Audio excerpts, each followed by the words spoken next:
ఉంది, పాత పడుతుంది.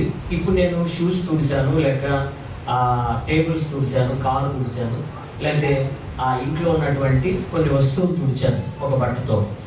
ఇప్పుడు నా కోసం ఐరన్ చేసిన బట్టలు తీసుకొచ్చి, బాగా వైట్ బట్టలు ఐరన్ తీసుకొచ్చిన బట్టల్ని నేను ఏ క్లాత్ పరిచి ఆ బట్టలు పెడతాను? చెప్పండి, ఏ క్లాత్తో పెడతాను? ఏ క్లాత్ మీద పెడతాను? చేయి ఉన్న క్లాత్ పెట్టి. ఇప్పుడు నేను తెచ్చి దీని మీద పెట్టగలనా లేదా? మంచి వస్తువులు తెచ్చి దేని మీద పెడతాను? మంచి క్లాత్ మీద పెడతాను. కానీ అదే మురికి గుడ్డ మీద పెట్టగలనా? అంటే ఇక్కడ మనం ఏం గమనిస్తున్నామంటే, మురికి గుడ్డ మురికి వాటిని మాత్రమే ఆకర్షిస్తుంది, అది మాత్రమే క్లీన్ చేస్తుంది. నేను ఇలాగేం చెప్పాను, షూస్కి పట్టండింది, దేంతో తుడిచాను?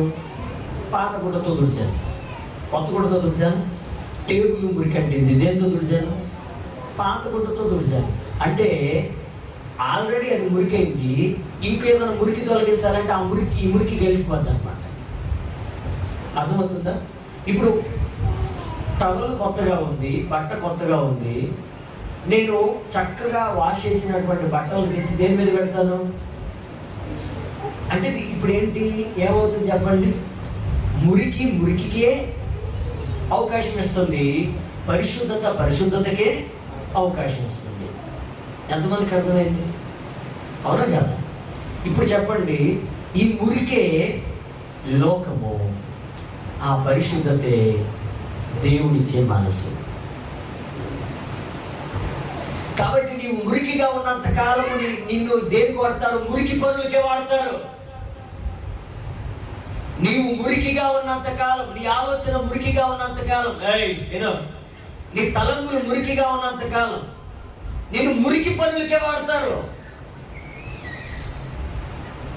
నువ్వు మురికైనటువంటి వాటికి, మలినమైన వాటికి, ఈ బల్లాలు తోడవడానికి, క్లీనింగ్ చేయడానికి వాడతారు. కారు క్లీనింగ్ చేయడానికి వాడతారు, ట్యాప్ క్లీనింగ్ చేయడానికి వాడతారు, స్టవ్ క్లీనింగ్ చేయడానికి వాడతారు, షూస్ క్లీనింగ్ చేయడానికి వాడతారు.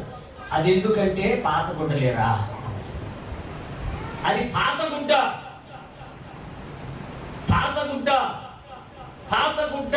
కనుకనే పనికిరాని వాటిని శుభ్రం చేస్తూ ఉంటుంది. పాత గుడ్డగా కాబట్టి అది మలినమైన స్థలాల్లో ఉపయోగపడతా ఉంటుంది. అదే కొత్త క్లాత్ అనుకో, బుద్ధుందా నీకేమన్నా? దాన్ని తీసుకుపోయి ఎక్కడ పెట్టావు? కొత్తదరా, దేనికి ఇంకా వాడలేదు నేను, ఎంత బాగా వాడుతున్నావు దాన్ని అందిస్తాను. అంటే క్రొత్త దానికి వాల్యూ ఎక్కువ. అవునా?